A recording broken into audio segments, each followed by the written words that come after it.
Hi, everybody. Welcome to our Visual and Performing Arts Faculty Panel webinar.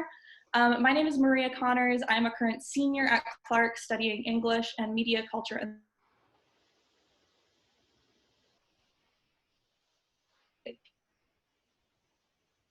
and for session, which we're calling the Visual and Performing Arts Faculty Panel, we are focusing on the arts at Clark through the lens of some of our amazing faculty members. Our panelists are looking forward to answering your questions on everything from their area of expertise to how students can engage with the arts in and beyond the classroom.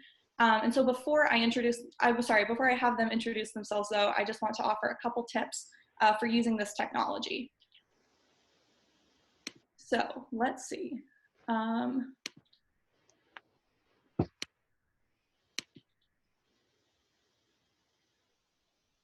Can everybody hear me? Sorry, I just got a note that my internet connection might have faltered.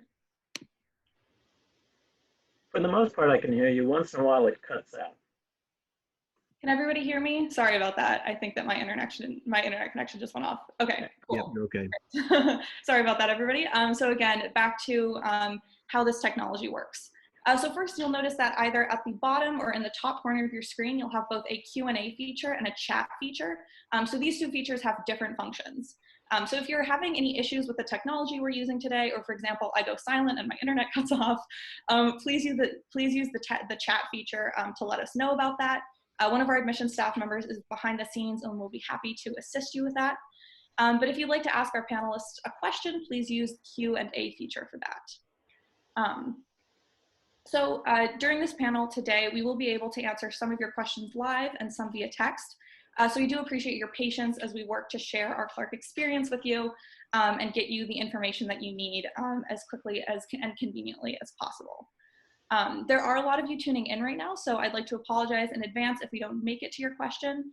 But if we are unable to get to your question during tonight's webinar, or if you think of anything else that you'd like to ask, we do invite you to reach out to us at admissions@clarku.edu. Okay, so let's get started with some introductions of the faculty members who you are all here to listen to. So we have Professors John Garton, Ben Korsvet, and Hugh Mannon. Can each of you take a minute to tell us a little bit about yourself and your role in the Clark community, starting in the order that I introduced you in? Yes, I'm John Garton. Welcome, everyone.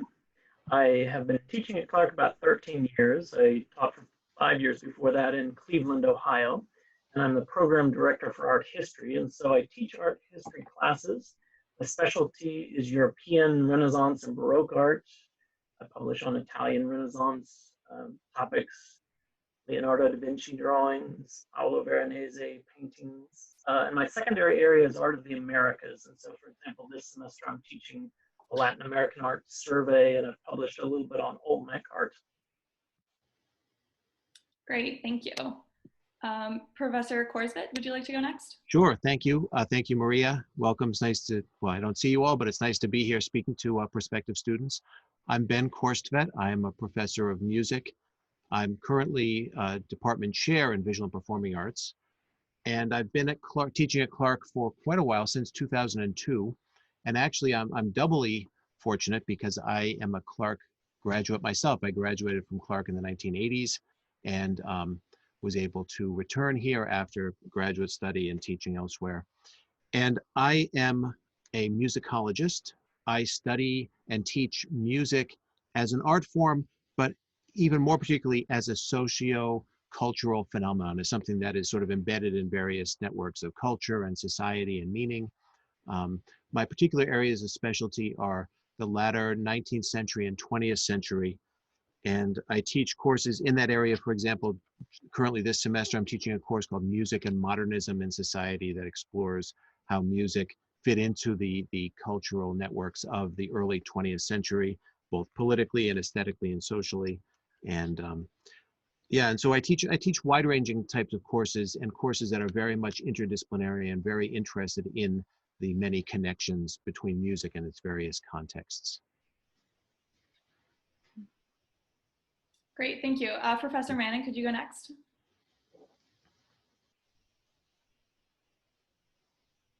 My name is Hugh Hannon. I direct two programs within the Visual Performing Arts Department. I direct the Screen Studies program as well as the MCA program. MCA is Media, Culture, and the Arts. I would describe my own work as film and media theory. I tend to teach a lot of courses on film theory. I also do some work on digital aesthetics. I'm teaching an upcoming capstone seminar in fall called Glitch Aesthetics, which is both sort of on the theoretical side, examining sort of the history and theory of glitch as a form, and also doing creative, asking students to do creative work within digital glitch, which is kind of an interesting course because you don't really need any prior experience with it to do it, because basically what we do is we go and damage digital files in a creative way. So it's a tear down process as much as a build up process. And that's a course I very much look forward to teaching. If you do have any questions at all about screen studies or MCA, and MCA is a particularly complex major, I'm here to answer those questions for you. Great. Thank you all so much for being here with us tonight.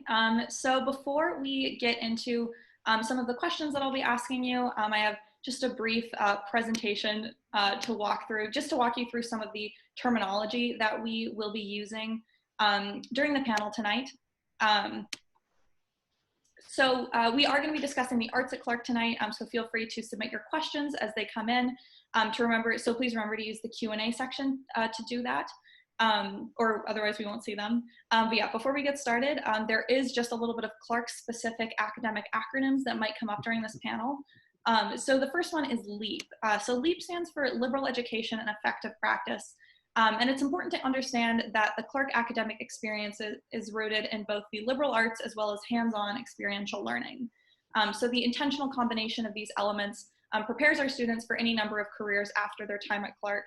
And the idea of LEAP is that it is essentially Clark's motto of bridging the gap between education that happens in the classroom and education that happens in the quote-unquote real world, and sort of helping students make sense of what they're doing in the classroom and how that can be used in the context of their external lives. After that, we've got FYI, or first year intensive. So typically limited to 16 students. A first year intensive course or an FYI lets you begin your Clark career by developing a close relationship with a professor and a group of peers who share a similar interest as you. Your FYI will be a course that you're registered in during your first semester of your first year at Clark. And your FYI professor will likely be your academic advisor until you declare a major. And it sort of helps you navigate your transition from high school to college, and then from whatever your FYI is to another major that you declare after that. And then we have PLS, or the Program of Liberal Studies, which is those courses comprise Clark's core curriculum. So the Program of Liberal Studies will strengthen your communication and critical thinking skills and enables you to build knowledge in essential areas such as history, the natural sciences, languages, and culture. And so students are asked to expand their intellectual horizons, explore potential career paths, and refine their interests through taking classes in the Program of Liberal Studies outside of the requirements for their majors or minors. And then we have our Problems of Practice, or POP courses, which are courses that are prioritize hands-on learning that takes place within an academic context. So students work to investigate complex questions that have significance beyond the borders of Clark's campus. And many POP courses enable students to work side by side with faculty, graduate students, alumni, and experts at local and global organizations. These might be theater groups, historical societies, media outlets, government agencies, Fortune 500 companies, and NGOs. The list goes on. So these are courses that really get you outside of the classroom and sort of push you to think about your learning in a way that is applicable to, again, sort of what LEAP stands for, that real world experience. And then finally, we have your capstone. So every student completes a LEAP culminating capstone in their major before the end of their time at Clark, likely during their senior year. And this project can be done independently or as part of a group. And this endeavor will involve advanced work that addresses a significant issue, problem, or theme in a specific field or in the world. It can take the form of a thesis or project in consultation with your faculty advisor. But you get to design and carry forward the project on your own initiative. So this is really an opportunity to get creative with what you're interested in and create some sort of lasting project and impact on the field that you've spent time studying at Clark. So with that, I'm going to get started by asking our panelists some questions. So the first question that I have for our panelists is sort of it's a three-part question. It's a little bit longer. The question, I'm hoping that you guys can tell me a little bit about, a little bit more about your areas of expertise and whether you've taught classes that have directly related to your research. And if you could give an example or two, in addition to the ones that you've sort of already talked about, if you could give an example or two of the classes and to give us an idea of what was taught during those courses and the content that you covered. So Professor Garden, could we start with you again? Yes, sure.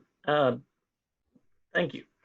I have taught a range of courses. I often use the Worcester Art Museum, which is close to Clark's campus. It's about a 10-minute drive away, and we can study works firsthand. It's an excellent comprehensive collection.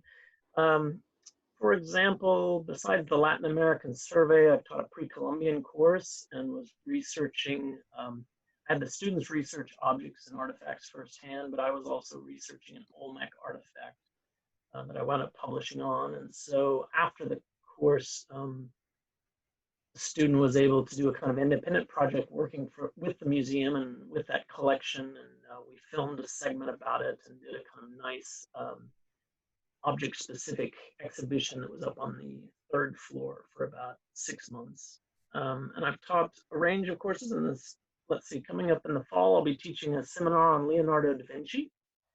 And I'm teaching an FYI, first year intensive on art in the age of Michelangelo. So kind of a survey of Italian Renaissance. And it relates a lot to my publishing and research. I'll probably stop there, except I wanted to make one comment to our audiences out there. It's rare to be on an admissions panel where there are more than, well, where there are a majority of men. And our department is half female, half male, maybe other gender identifications, representations of color and things like that, where you and Ben and I, our entire department are good friends, but I hope you will have a chance to kind of explore around and see the other parts of the department that weren't necessarily able to do this particular recording. Great, thank you, Professor Garten. Professor Korsted, could you go next? Sure. I would point to 2 courses that I have taught and will continue to teach that kind of fit into this, which build on areas of my expertise and really, I think, exemplify some of the ideals that Maria just outlined with the liberal education and effective practice. One of them is an FYI, which I taught 2 years ago, called Music and Politics. And it was a really interesting group of students, some of whom were primarily interested in music, some coming more out of history, some more interested in political science. And the way that course was put together was that basically for the first half of the semester, we jumped into some theoretical perspectives on music as a political phenomenon and some case studies of what I thought were particularly interesting instances of this music in the Soviet Union during the era of Stalin, for example, and national anthems as expressions of political sentiment. And then in the second half of the semester, the students each sort of developed an independent research project and formed cohorts of 4 or 5 students each, and they put together their projects, and they didn't simply write papers, but they created online presentations about them, incorporating research, but also therefore being able to build in sound and video examples. And it was really cool, and it actually makes the stakes feel a little bit higher because these are publicly out there on the web and people can come see them. So it added both extra excitement and a little bit of an extra challenge to the students. But the way that course sort of structured within itself a kind of orientation and theoretical framework process, and then the opportunity to carry it out, I thought was really fun and worked well for the students. The other course I would mention is one which actually Maria took a year ago. And this is a seminar, a fairly high level seminar that I designed and team teach with a colleague of mine from the philosophy department. And it's on the idea of the aesthetic of the sublime in music and the arts. And team teaching adds a really interesting dynamic to it, makes it much more of a kind of collective exploration process. And it was very, very multidisciplinary and critical in orientation. And I thought really exciting for a lot of the students. I don't know, I don't know if Maria wants to confirm that or deny that, but Easily yeah. confirm. Yeah, I thought I thought one of the really, really cool aspects of that class was that the class was pretty evenly split between VNPA students, so either like music or MCA students, and philosophy students. And so it felt like that students were really able to bring both of those disciplines to the table. And I felt like there was a lot, like I learned a lot from the philosophy students in that class, and I like to think that they learned something from the art students as well. So I thought that that was a very unique environment that like really intentionally bridged two different departments together, and sort of looked at the interplay between those. Yeah, I agree. I agree. Great, thank you, Professor. Professor Manning, could you go next? Sure. So, I take it that this is sort of the what sexy courses do you teach question. And so there's a couple. I would say there's more than a couple, but the two that I want to foreground are a found footage course that I teach as an FYI. So students who come in fall semester, first year, take a course with me in some cases on the found footage subgenre of the horror film. And I really love this class. It's a class where students get their hands dirty and make their own films using cell phones, using whatever technology that they've got at their disposal. And we study, so we do really three things in the course. We study the history of the found footage genre. And I'm talking about Blair Witch Project is probably the key film. Paranormal Activity is maybe the best film. I don't know, we could debate about that. And then going back to look at historical precedents for the found footage genre, including things like Orson Welles' War of the Worlds radio broadcast, which is obviously a fictional program that's trying to convince you that it's real, just like the Blair Witch Project is a fictional film that's trying to convince you that it's real. And at the same time, we're reading pretty complex and difficult works of film theory alongside that, works about the history of photography, works about the history of realism, for instance, in cinema. And then the whole latter third of the course, the last entire 5 weeks of the course, is nothing but students making their own found footage films on campus. And the results are hilarious and fun, and in some cases like genuinely scary. And so we critique them, bring them into class, students throw them up on the screen, and we talk about how to make their really raw looking and in some ways genuinely raw films into an effective 5 to 7 or so minute found footage film. So I think that that's a class that I really love teaching. The other one is one that I'm teaching right now, and it's a complete pilot. It's a course I've never taught before, and it's called Meme Culture and Comedy Theory. And in that class, we examine sort of the fairly short history of memes, but try to take them back to their origins in some proto-meme forms. We looked at, in that particular class, Victorian postcards as a sort of proto-meme formation, little cigarette, but I don't know how to describe them other than they were buttons that came along with cigarette packages in the early part of the 20th century, and they had meme-like phrases on them. So we examine the history of memes, and then we also try to work to theorize how meme culture works, both politically and ideologically in the 21st century. Excellent, thank you all. I hope that our listeners are getting interested in some of those classes. That was a great variety of classes talked about. So getting into some of the questions that our listeners are asking right now. I feel like I'm like a radio broadcaster right now. Okay, so let's see. So my first question, I think this is a good one for Hugh to answer, for Professor Manna to answer, is could you talk a little bit about the main differences between screen studies and MCA? And then sort of the tangent to that, how much hands-on work can students in screen studies participate in?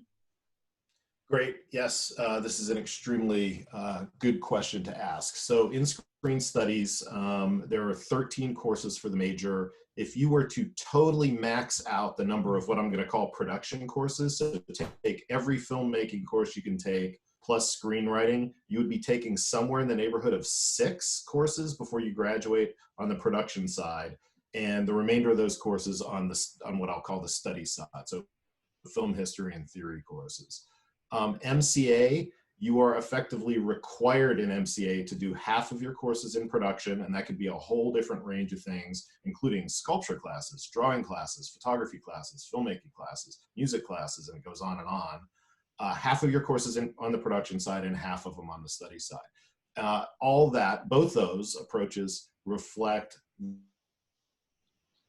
the fact that these are liberal arts-based programs. So I think it's really important to get out there, and people sort of self-select and they know what they're doing, but it's really important to get out there that in screen studies, what we're doing here is a liberal arts approach to filmmaking, a liberal arts approach to screen media. And so this is not a soup to nuts film school in the way that you would get at USC or UCLA, a place like that, but rather very much exists to educate you in the whole range of areas that liberal arts tends to attend to. And so that's for some people and it's not for others. And I think it's really important to sort of know what Clark's Screen Studies program does. I think it works brilliantly for the students who come here. They know who they are. They sort of self-select in, but it's definitely not for everybody. And it is certainly not a sort of, a sort of tech-heavy program, like a vocational program. It's very far from that. Those programs exist, but our program is not that at all. Great, thank you.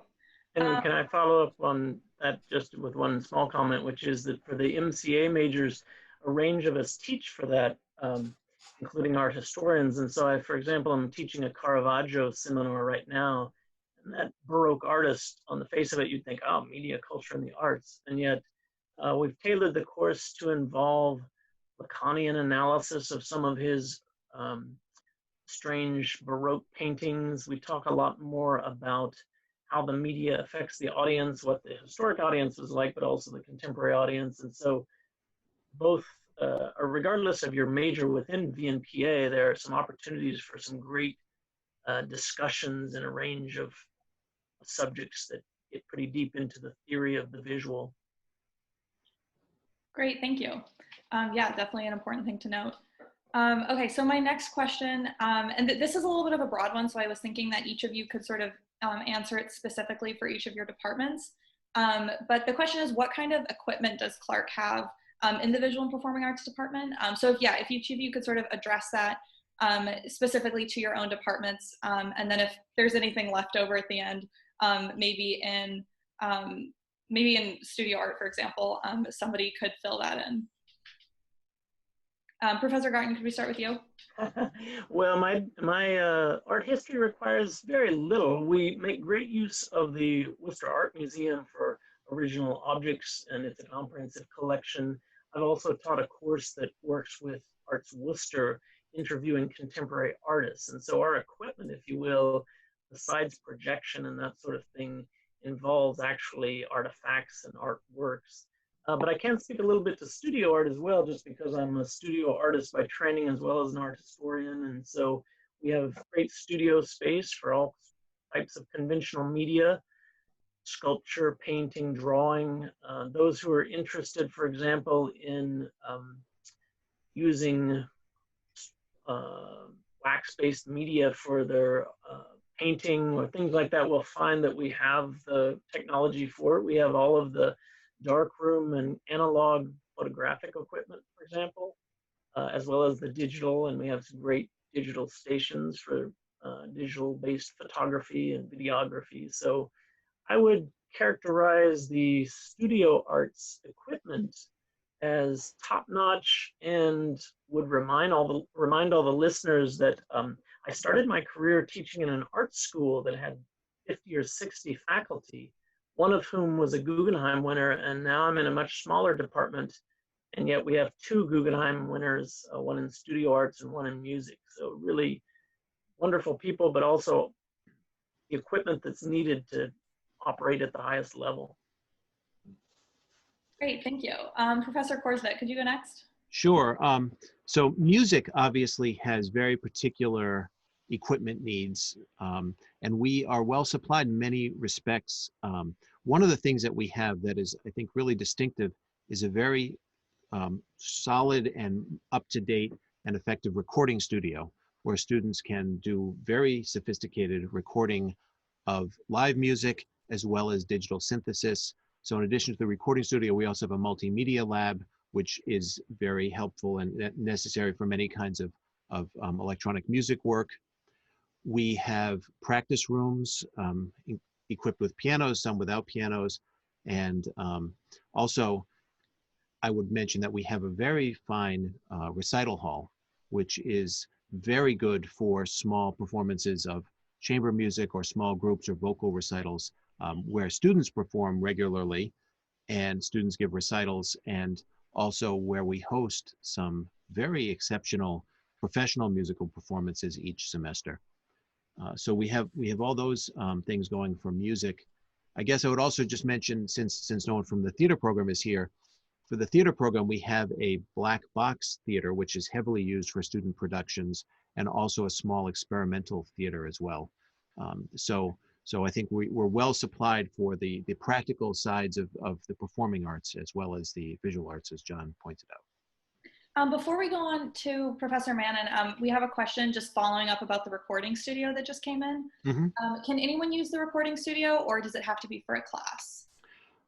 Well, for students to be able to use the recording studio, there is a class which is offered every fall, which is sort of a prerequisite to be able to use the recording studio. And as a rule, students, more advanced students who are music majors, can have access to the studio for use for independent projects. But as you can imagine, we need to sort of limit access to it and make sure that there are students who've learned the techniques and how to use the equipment properly. But for students who are interested, that seems to fit together pretty naturally. So and I would say students have pretty generous access to it when they're once they're in the program. Great, thank you. Professor Mannon? Yeah, in screen studies, we've got a equipment room on the 3rd floor of Traina Center. It's staffed by students and overseen by our production instructor. And basically, it boils down to intro classes use DSLRs, digital single lens reflex cameras, to shoot their films. They're actually really good DSLRs. We just bought a whole new set of them to begin using in fall, with good low light lenses, microphones that attach to the top. But that's solely for use in the intro level courses. The advanced courses use a whole battery of different Canon technology. Canon C100s are used for the advanced courses by and large. We've got a full range of lighting equipment, full range of microphones, sound recording equipment, Zoom recorders, all that is in-house. You do need to be registered in a screen studies course in order to be able to check out equipment from the equipment room. But it's a really good set of equipment that is constantly expanding. We're constantly adding new things. And I would also add that the recital hall that Ben mentioned, Recital Hall, is the room in which we screen all the films for all the screen classes. And it's got a brand new laser projector, 7.1 surround sound. It's a very comfortable, great room to screen films in. And it's like going to a movie theater every week if you happen to be in a screen studies course. And I definitely consider that to be part of the equipment that we use. So I really feel well taken care of here at Clark as a professor, and I think students feel the same way as well. Should also add that we've got our own digital video library right in-house. So all the DVDs and Blu-rays that we use for classes can be viewed in-house, and that's not part of the main library. That's part of the Visual and Performing Arts Department itself, which is a pretty rare thing. Great, thank you.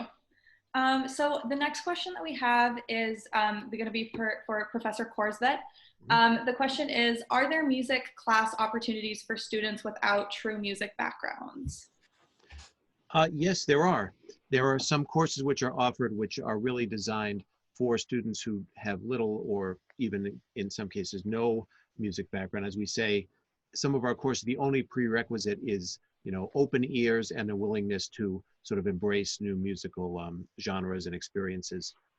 And there also are music ensembles. We have several music ensembles, the chorus and jazz ensemble, concert band, and the Symphonia, all of which are open to students who are music majors, but also many students who participate in those, sort of as a part of their extracurricular life on campus.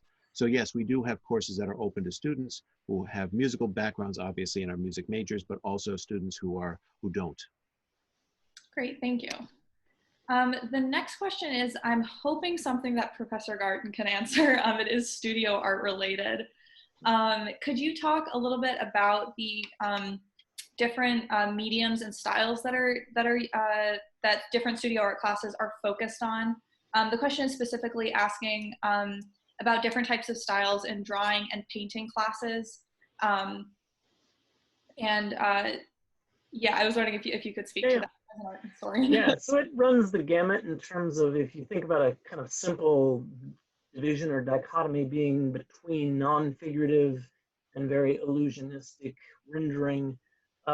We have very qualified and capable professors that practice in both of those areas. For example, you can learn excellent drafting skills in terms of representation and illusion. Professor Crocker and others have long taught exploratory drawing, but it's one that's figurative and it's based on representation. Toby Sasson's encaustic painting I had alluded to earlier with the wax medium, and she's actually taught kind of special seminars where each person has their own station for melting the wax and the pigment, and she tends to work in non-representational or very abstract ways. You have a range of approaches towards sculpture. Jonathan Derry embraces a lot of different techniques and different media. And so, and we have a new digital design, or my colleagues will have to help me out here. I've forgotten the graphic design. Graphic design. Thank you. Person coming on, and so it's a very wide range. There's no predominant style. I know there's an exploratory class that deals with journaling, with nature, assemblage, with actual material elements that are found around the campus or out in nature, and kind of a three-dimensional found object-oriented approach. So pretty wide explorations. But in the critiques, it always comes down to kind of by what standards and how are artists thinking, and by what criteria should we try to evaluate. It's good fun and very creative. Great, thank you. So I have another question for our faculty panelists. I was wondering if you could speak to any, if you could speak to students who are interested in pursuing research or hands-on experiences early in their undergraduate careers. If they are looking for sort of a more practical approach to a visual and performing arts major, what sort of advice would you give them for when they arrive to campus? Professor Manning, could we start with you? Yeah, absolutely. I think the FYI experience itself is often a hands-on experience within visual and performing arts. And so those classes seek to both be an introduction to how to do college, which of course is something that people need to come up to speed with pretty quickly. But at the same time, in many cases, especially in MCA courses and screen courses, and at the same time, in a whole range of different ways depending on the topic, of course. Sorry, could you say that again? I think that there was... I got garbled by it. Could you repeat that? Did the end of it get garbled? Yeah. Yeah. Okay, so sorry. So in FYI courses, first year intensive courses, students tend, I would say in screen and MCA and some other areas as well, to incorporate both critical studies work,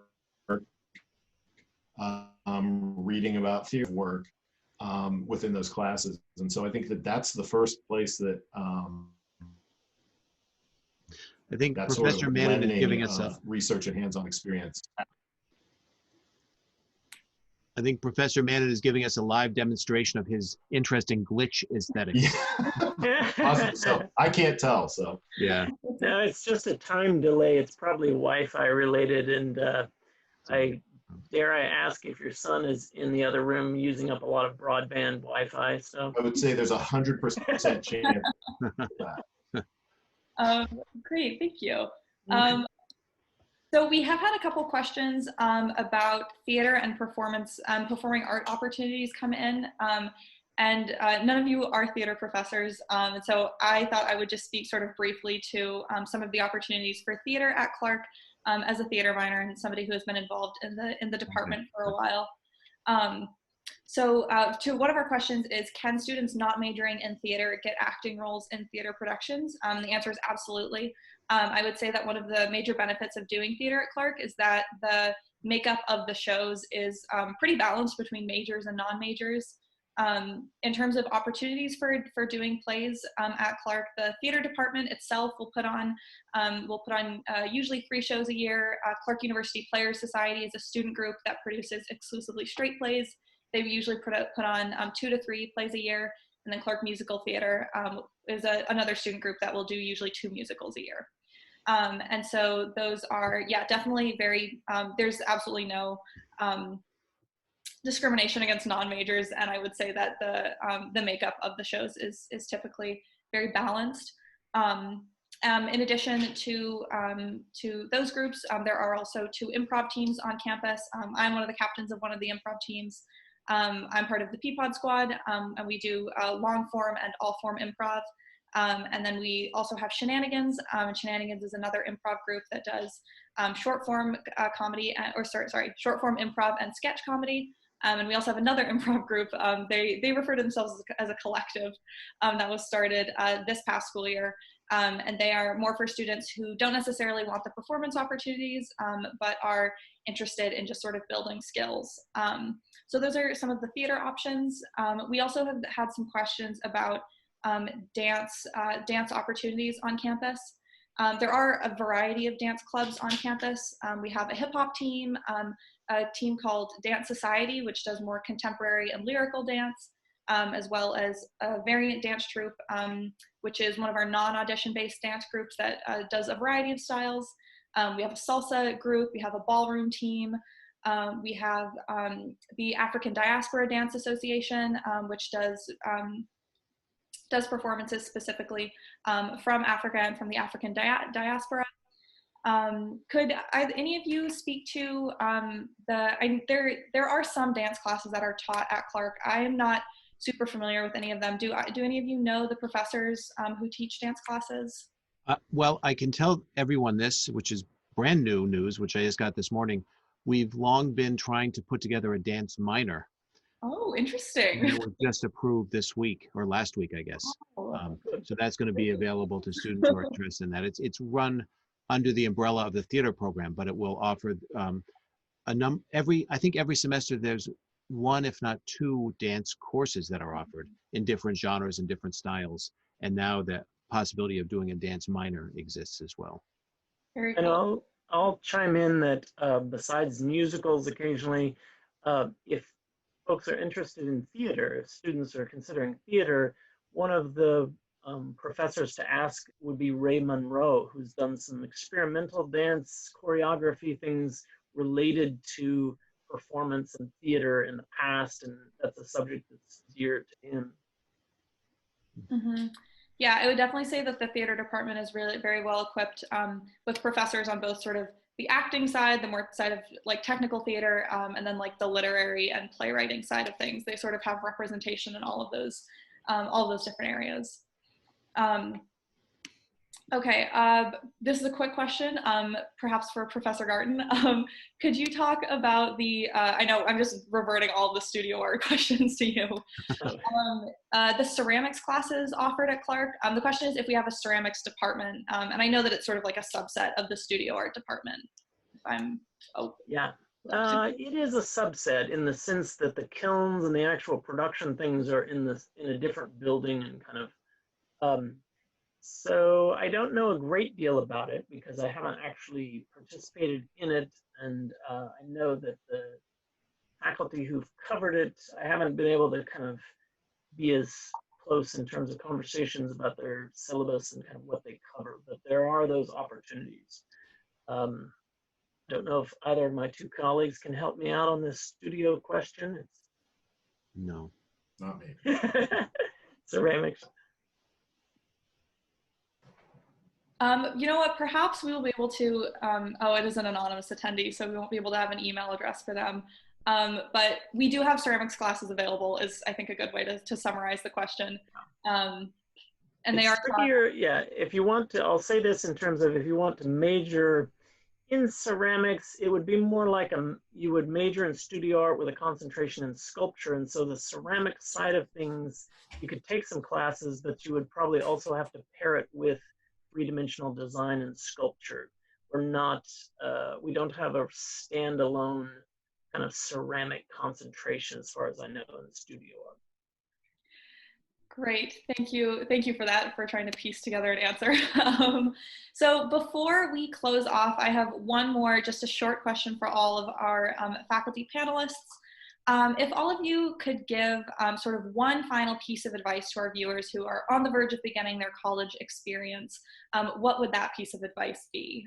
Professor Korsvik, could we start with you? Or anybody, sorry, I don't want to pin that on one person. Oh, that's okay. Well, I would say the big piece of advice I give to a lot of first-year students who are starting out in college is totally embrace the experience. Take all the opportunities. If you are, uncertain about whether I should jump into onto a dance team or participate in a music ensemble or take a exciting class, I would say really just do it and grab those experiences. You never know what's going to really be important for you in the long run. And Clark is full of people who love to do that and full of opportunities for that kind of experience.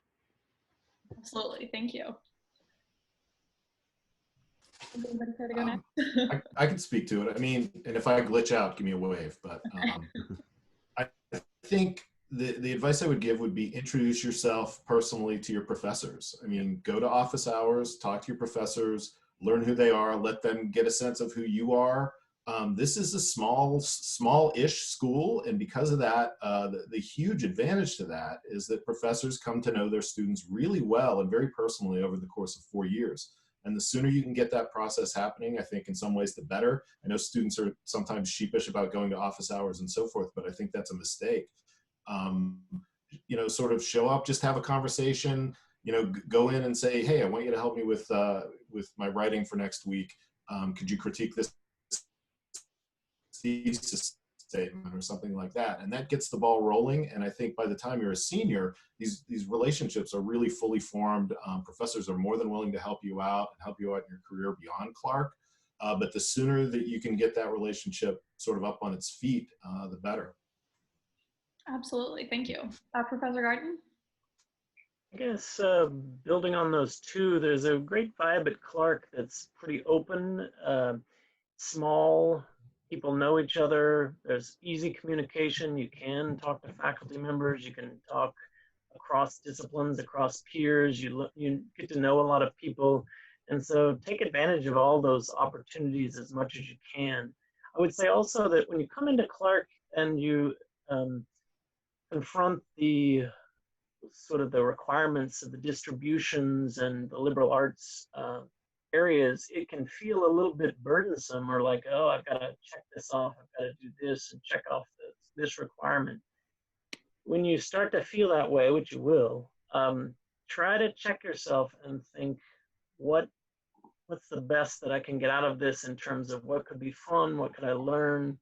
Because once you turn it around and it becomes kind of an exploratory process, you really do connect with both students in other aspects and other concentrations and areas, but also with faculty members that are there on the other kind of end of campus. And so there are lots of opportunities. The reason we have this liberal arts curriculum is to try to diversify and I hate the word expose, even that sounds viral in this age, but to encourage people to really be free thinkers and to get in and play around with a lot of different things. And so play is a key word, I think, in the first year and second year experiences when you're approaching so many disparate subjects.